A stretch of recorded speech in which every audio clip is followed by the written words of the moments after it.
Steve on the road again, and we're going to Slumber on the Humber. First time going. Saw this one advertised on Facebook. Going to meet a few people that I know there as well. So we're leaving Castleford now. It's going to take about 1 hour, 25 minutes approximately to get there. It's at a place called Chalk Farm, which is at Wyham. That's W-H-Y-A-M. Never been before, but looking forward to having a good weekend. So let's concentrate on the road, let's get going, and I'll see you at Slumber on the Humber.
So I've arrived at Slumber on the Humber.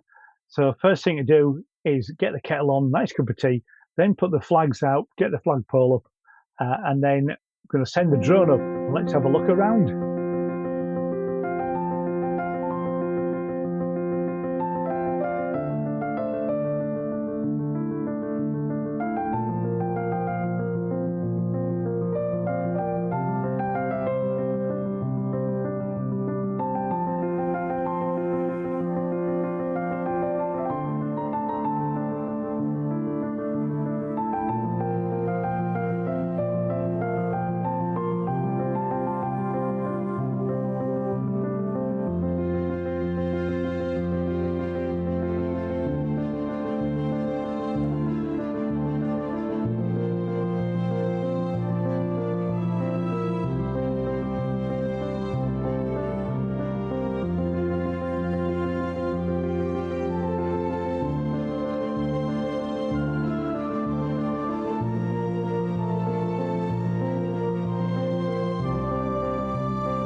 So one of the things that I like doing is going to what's called the show area to go see the vehicles, photographing them, and also just going around and talking to people, finding out their stories, how they built the van, what inspired them.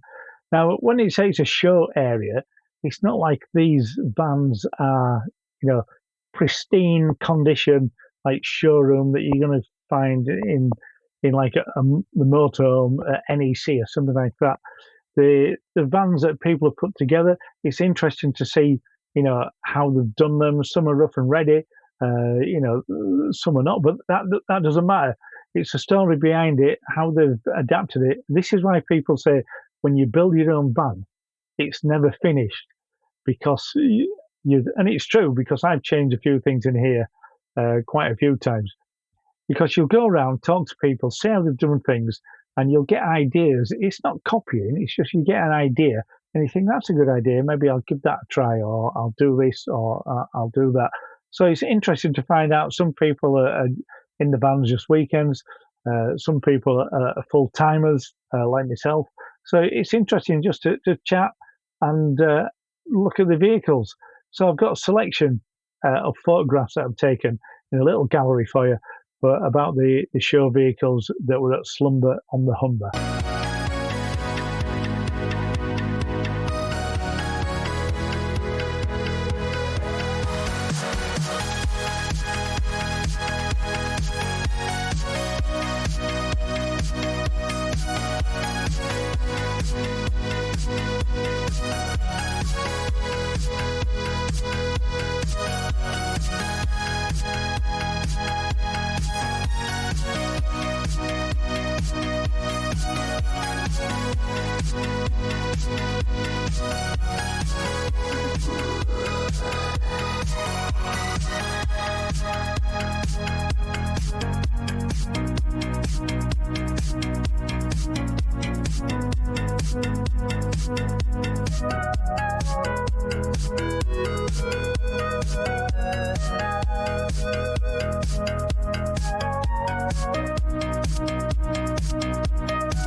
Now, one of the areas at the event was the acoustic tent, which had bales all put round in like a big circle for people to sit down and listen to the music. So there was an area in front for people to dance if they wanted to. Now, I'm just going to put a few clips on here. You see, with YouTube, it's very hard. You've got copyright, and you might get copyright strikes if you put too much music on or whatever. So I'm trying to get away with as much as I can. So for the artists that are featured, do apologise if I've cut you off mid-song or something like that. It's just I'm trying to avoid the copyright strikes. But here is a selection of what was going on at the acoustic tent.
to a night so cold, walking on the darkest road.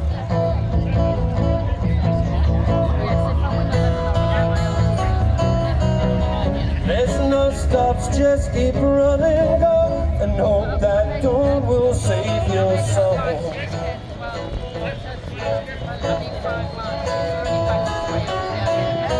Swings from black to white, when you look at life. Cause when you've been through something so hard, little things they should be easy, but they're not.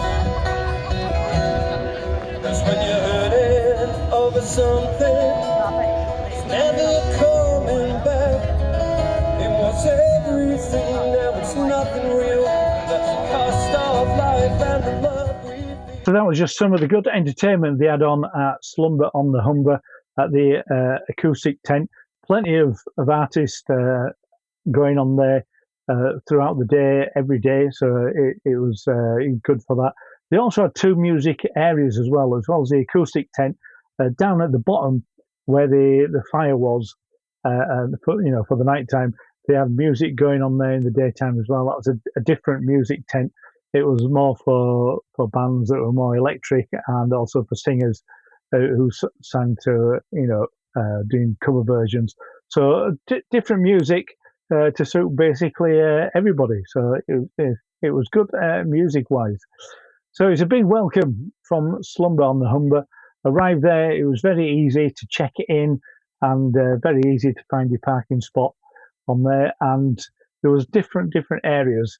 We had like a traders area and like a crafting area, and we had people doing crafts. They were doing knitting or crocheting workshops. It was definitely a crochet workshop, and a lot of the workshops that were going on this weekend were free, because they're asking for donations, and the donations actually went to a charity. There was a charity that was the money was being raised for. I'll put the charity name up on the screen for you. So yeah, there was that, and then for me, just no way. But for the people who are having the hairs, braiding, putting the hair and colours put in as well. There's a couple of people doing that for your hair braiding. And then we had the dance tent. Now the dance tent at night time was obviously for people who are into what I call nightclub music, the dance, trance, and all that sort of stuff. But in the daytime, the dance tent was where they had the band talks, and I went to a couple of those band talks. One of them was by a guy called James Whitfield. And James Whitfield, he was talking about van safety and electrical. So not just batteries and electrical systems, but also about the van safety, about having a fire extinguisher, having a fire blanket, having a smoke detector, carbon monoxide detector, and all the stuff. You think it's usual stuff, yes, but have you got it in your van? Any reason why not? So it was just a reminder. It did show up there that some people had fire extinguishers. I think they'd had them for 20 years. So I think it's about time that they changed them and renewed them. So it was a good talk from James. And also after that, there was a talk by a guy called Gary Mariner.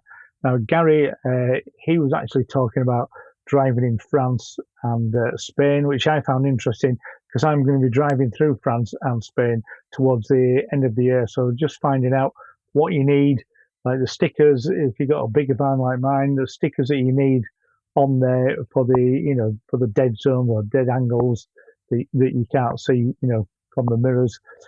Also about having fluorescent jackets, having your spare glasses. If you've got glasses, you've got to have a spare pair with you as well. About the triangles, fluorescent jackets, and also about the breathalyzer kits. I think they're going out now, but it just tell me all about the different stuff that you need, or you probably would need, or you might get stopped for while you're driving through France and Spain. So I found that very interesting as well.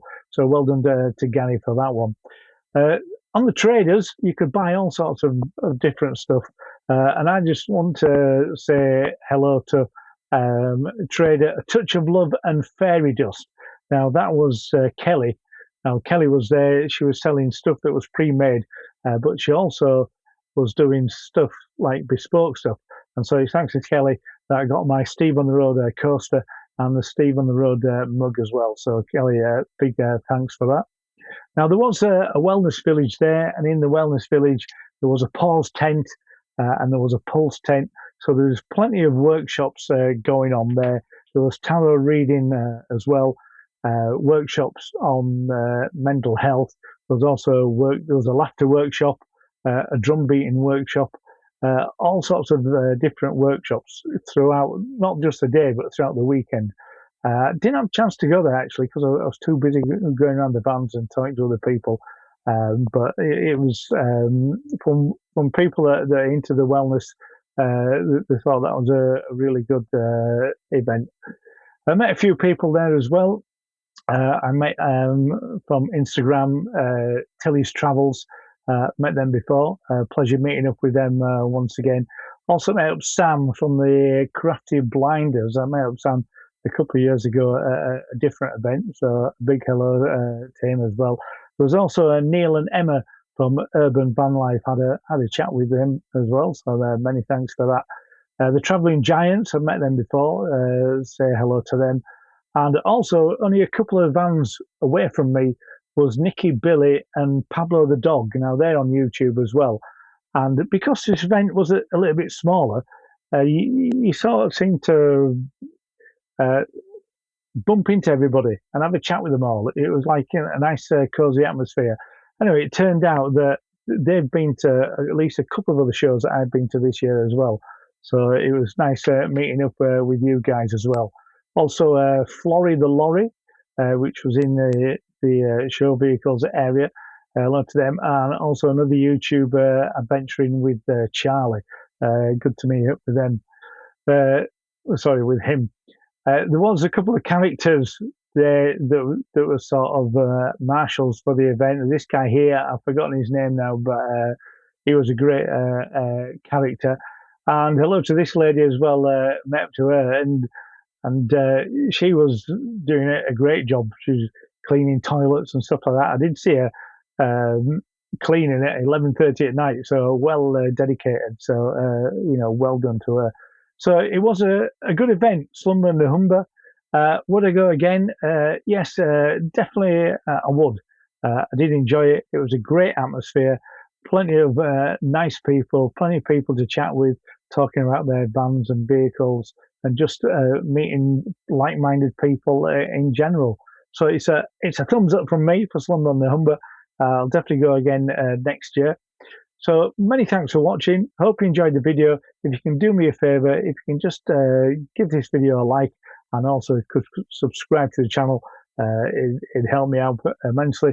So anyway, thanks guys for watching, and I'll see you next time on Steve on the Road. See ya.